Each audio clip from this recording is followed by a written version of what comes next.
levels like a true gaming fiend. She's got the skill, she's got the moves. She's the queen of the virtual scene. Gaming chick, oh wow. She's a gaming chick, ruling the gaming world with every click. Oh wow. She's the one to beat. She'll never back down or take defeat. Gaming chick.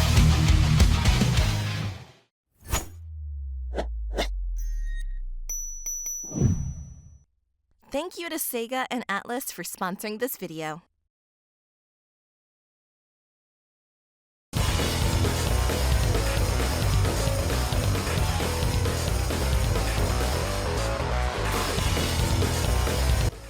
It's been 3 years since the release of Shin Megami Tensei 5, and the buzz around the title is as strong as ever thanks to the addictiveness of its gameplay, dark story, and twists and turns that definitely helped influence many other JRPGs of its genre on the market.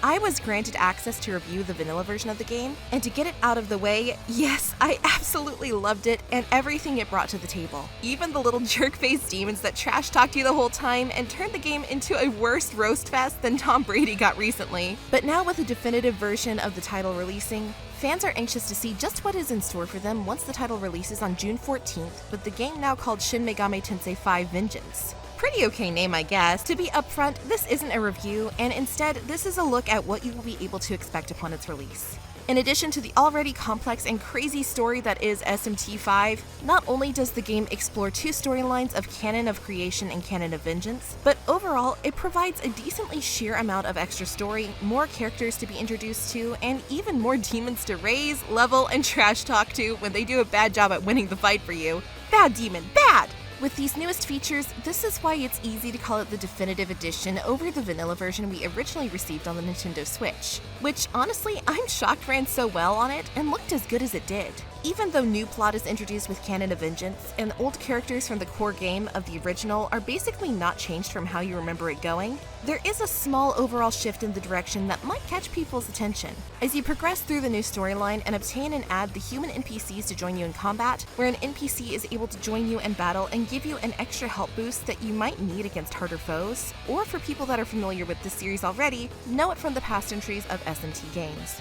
Even as you check those new features for this version of the game out, with characters like Yoko, who has a weird essence of mystery that surrounds her, but is also able to speak bluntly and without a filter, even though her overall tone towards the main cast is more a gracious and pleasing tone, seemingly to keep people at bay. Alongside Yoko, the core of Vengeance will follow the vanilla version very much the same, but like most games with two separate paths, will ultimately connect at the middle that has you questioning where it's going to lead and what to expect from the upcoming story involving Quaditsu, and if it will or will not completely change the course of both titles forever. It's definitely something to ponder and get excited about, that's for sure.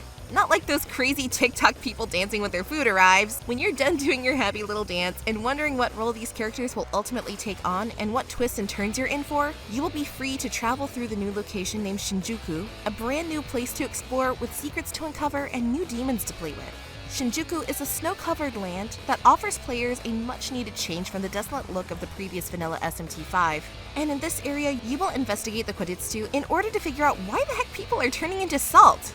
I mean, wait, did we enter Twitter? Because definitely no people there are salty as all hell, but I digress. Salty social media aside, it is up to us as players to slowly uncover this mystery as we climb into its depths, fight even more formidable demons, and face even harsher challenges than anything we faced previously in our playthroughs due to the difficulty of the game ramping up to about the same level as before, and even trending a tad bit higher. You know what dying versus hard foes always brings, right? Amazing rewards. At least that's our hope, because why would you make us go through all that torture just to give us like 1 coin of currency or something lame? That would just be rude, guys! With further enhancements to performance, new gameplay mechanics, more demons to train and evolve and mix to make a robust demon roster, new strategies related to combat with Magatushi, ally demon skills that allow for easier bonding, level cap raised, a mystery-driven narrative that aims to keep us guessing at every turn. When all of this is added up on our plate of food, it definitely seems like we're about to be eating good, and that Shin Megami Tensei 5 Vengeance is definitely going to live up to the moniker of being a definitive edition of Shin Megami Tensei 5.